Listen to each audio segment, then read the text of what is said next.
Exercise 34 करो sir तक। तक। एक्सरसाइज उसके बाद 3.34 634 तक हुआ था, उसके बाद है ना वो एमसीक्यूज थे 6, तो आपने बोला था घर से कर लेना ऐसा। ना ना करवाना है, ऐसे बोला था घर से कर लेना, but I will how to do it.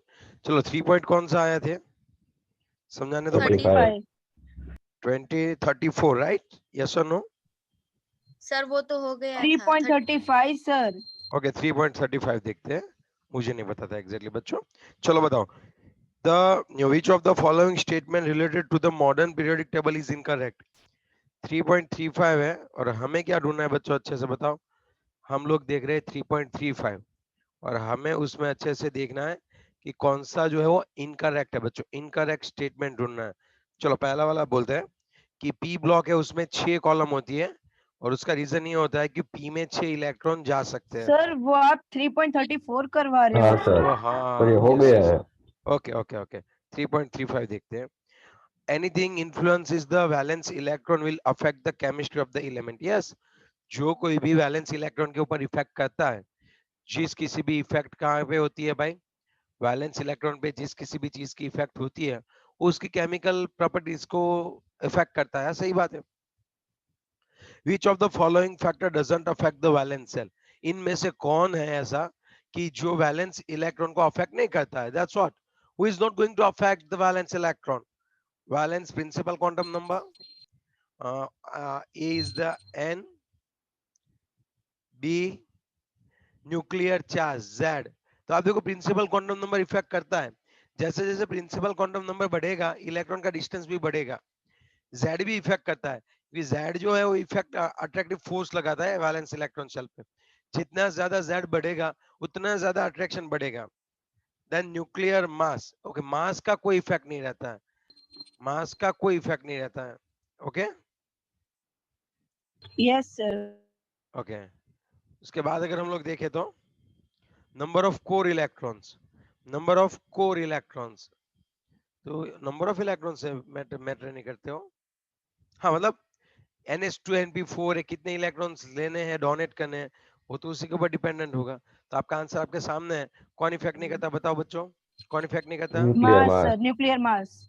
Mass. Okay yes nuclear mass. Very good yes. चलो 3.36 पे देखते हैं।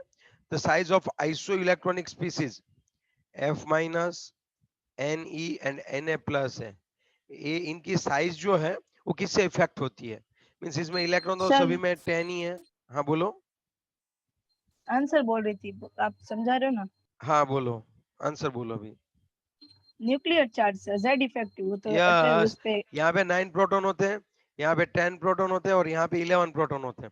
तो 11 प्रोटॉन है तो 10 को अच्छे से खींच के रखेगा तो साइज कम कर देगा, याद आया ये बात? Yes yes sir. सर। तो मैं ये कहना सर चाहूंगा, हाँ बोलो।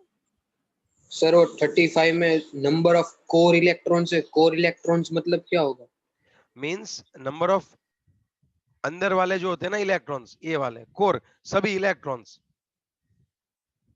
ओके तो शील्डिंग इफेक्ट लगाएंगे ना वहां पे, yes. That's all.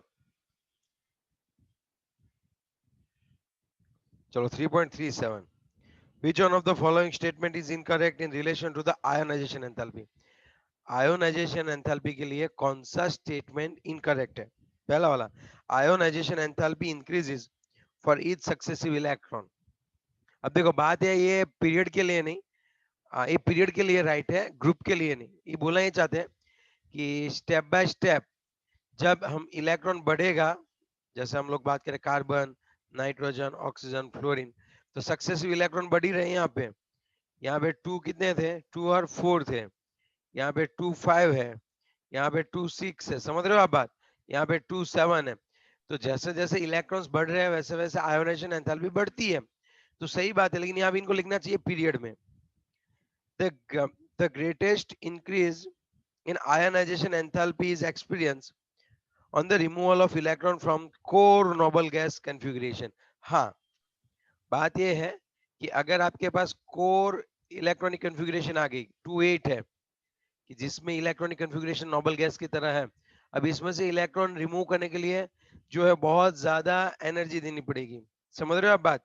Big jump लगाएगा। Yes sir. जैसे सोडियम है तो पहला इलेक्ट्रॉन इजीली निकालेगा, लेकिन दूसरे के बीच में बहुत बड़ा जंप आएगा, समझे ना? मतलब बहुत ज्यादा देनी पड़ती है एनर्जी।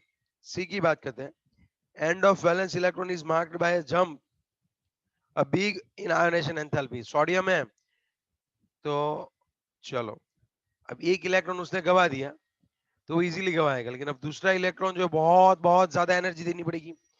पहला इलेक्ट्रॉन इजीली जाता है, दूसरे इलेक्ट्रॉन को निकालने के लिए बहुत ज्यादा एनर्जी देनी पड़ती है। आप समझ रहे हो मेरी बात? यस और no? Yes Yes, sir. sir. Yes sir. अब आप थोड़ा सा समझो, यहाँ पे अच्छे से समझो। तो ये एक इलेक्ट्रॉन तो ये क्या दिखाता है कि एक एंथैल्पी के बाद दूसरी एंथैल्पी बहुत बड़ी है, तो वैलेंस में एक ही इलेक्ट्रॉन होगा। दो एंथैल्पी के बाद तीसरी एंथैल्पी बहुत बड़ी है, तो दो इलेक्ट्रॉन इजीली निकल रहे हैं, तीसरा वाला इलेक्ट्रॉन बहुत ज्यादा टाइम ले रहा है। We can just say like this, yes और नो? हाँ या ना? Yes yes sir. सर। चलो डी की बात करते हैं।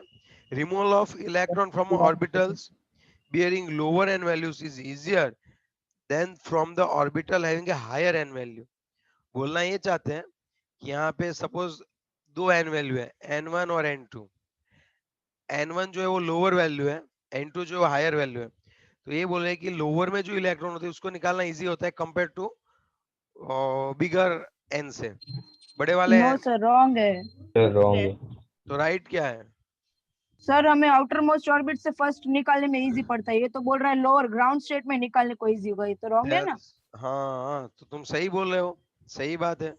समझे भी बात? सर हाँ बोलो। सी वाला ऑप्शन फिर से समझाओ तो, उसमें एंड ऑफ वैलेंस इलेक्ट्रॉन वो उसका मीनिंग क्या होगा? सोडियम क्या है, वैलेंस इलेक्ट्रॉन कितने होते हैं? 1। एक को रिमूव कर दिया, फिर दूसरे को रिमूव करने के लिए क्या करना पड़ेगा? एनर्जी ज्यादा देनी पड़ेगी। तो पहली एनर्जी कम, दूसरी बहुत ज्यादा, तो ये दिखाता है वैलेंस में एक ही इलेक्ट्रॉन है और वो एंड हो गए सभी, वो खत्म हो गए सभी। जैसे मैग्नीशियम है तो पहला ओके, दूसरा ओके, लेकिन तीसरे में जंप बहुत बड़ा आएगा, तो तीसरे वाले जंप से आप बता सकोगे कि मैग्नीशियम में वैलेंस दो इलेक्ट्रॉन होते हैं। तो जैसे ही वैलेंस के इलेक्ट्रॉन्स खत्म हो जाते हैं, फिर एक बहुत बड़ा जंप आता है आयोनाइजेशन एंथैल्पी का, जो हमने कल पढ़ रखा था बच्चे। समझा बात? यस। ओके चलो 3.38, चलो बोलो 3.38। कंसिडरिंग द एलिमेंट बोरॉन, देखो बोरॉन, फिर कौन है? Aluminium, magnesium, potassium. पोटेशियम यहाँ पे तो अच्छे से लिखना पड़ेगा, ये बोरॉन यहाँ पे आएगा, लिथियम, बेरिलियम, बोरॉन,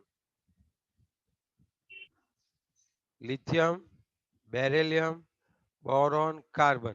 यहाँ पे क्या आएगा? Sodium, magnesium, aluminium and silicon. Okay, ये पीरियड में हुआ और ये ग्रुप में, राइट? चलो ओके। यस। अब बोलना ये चाहते हैं correct order of their metallic characteristics. तो अब मेटालिक कैरेक्टरिस्टिक्स देखें तो आपको पता था ईश्वर ज्यादा मेटल होते हैं और ईश्वर नॉन मेटल होते हैं, ऐसे यस आता सर, था। लेफ्ट हैंड साइड मेटालिक होता है। हाँ, और ऊपर से नीचे जाते तो मेटालिक कैरेक्टर बढ़ती है, तो सबसे ज्यादा मेटल है और उसमें भी ये पोटेशियम सबसे ज्यादा, है या ना? यस सर, तो Yes. सर डी ऑप्शन आएगा ना? तो फिर पोटेशियम सबसे ज्यादा, हाँ तो डी आएगा।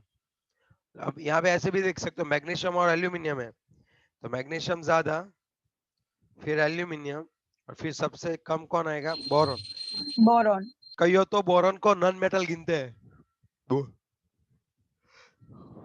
Boron is a non metallic, तो मेटालिक प्रॉपर्टी उसकी बहुत कम हुई बच्चे। अब समझ रहे हो? पूरा आपको पीरियोडिक टेबल से अकॉर्डिंग जाना है, ऐसे ही नहीं है आंसर चेप दिया। आंसर चेपोगे तो पछताओगे, बड़ा पछताओगे।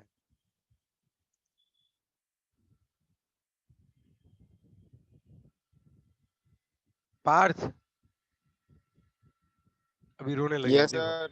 देखो रोने लगा, मुझे लगा रोने लगेगा तू। चल मेरे को क्या रोने से?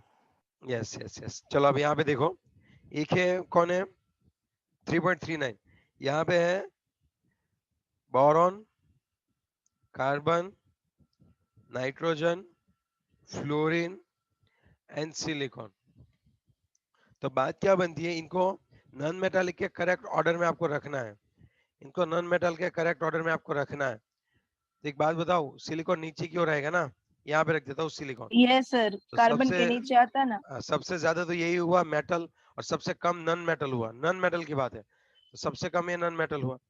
फिर ऐसे जाते हैं तो मेटालिक प्रॉपर्टी क्या होती है? डिक्रीज। डिक्रीज होती है। तो सबसे ज्यादा नॉन मेटल फ्लोरीन, फिर नाइट्रोजन, फिर नाइट्रोजन, फिर कार्बन, कार्बन, फिर फिर बोरॉन। बोरॉन, फिर सिलिकॉन। देखो तो ऐसे ही है। यस सर, सी है, तो सी ऑप्शन ऑप्शन सी है टिक करो। Sir. Yes yes yes yes, तो ऑप्शन सी आप टिक कर लो। आ रही है थोड़ी बहुत बातें समझ में बच्चों की? नहीं आ रही अभी? आ रही है सर। सर। ओके, चलो आगे बढ़ते हैं। कौन सा है 3 point? 40 last. Considering the elements fluorine, chlorine, oxygen, nitrogen, the correct order of their chemical reactivity in terms of oxidizing property. Oxidizing property मतलब जो अच्छे से इलेक्ट्रॉन को क्या कर सकते हो, एक्सेप्ट कर सकते हो। इनमें से देखो, फ्लोरीन, क्लोरीन, ऑक्सीजन, नाइट्रोजन, तो सबसे ज्यादा इलेक्ट्रॉन खींचता है फ्लोरीन, तो ये सबसे ज्यादा ऑक्सीडाइजिंग एजेंट। फिर क्लोरीन, ये लाइन में ही तो दिया हुआ इन लोगों ने। नहीं नहीं नहीं नहीं, ऑक्सीजन यहाँ पे आएगा, फिर क्लोरीन, क्योंकि दूसरे नंबर का भिखो ऑक्सीजन है। तो फ्लोरीन, फिर ऑक्सीजन, फिर क्लोरीन, फिर नाइट्रोजन। देखते एक बार ऐसा कोई है क्या? Option B. हाँ सर, बी दिया है। तो B will be your answer. Okay,